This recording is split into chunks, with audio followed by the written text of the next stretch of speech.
আছুতীয়া কলিজাতে মোৰ তুমি নামৰে সুৰ গুণগুণ ভাৱনাতে উটি ভাহি আছো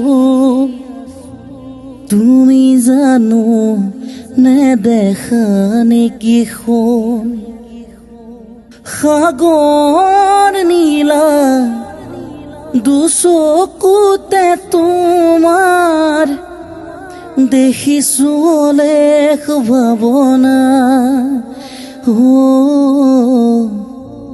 মিছা কোৱা নাই জানা। নমস্কাৰ, মই গণদীপ আৰু এটি খুব মৰম লগা গীত বিয়া আহি আছে আপোনালোকৰ মাজলৈ অতি সোনকালে। আশা কৰিছোঁ সকলোৱে শুনিব। ধন্যবাদ।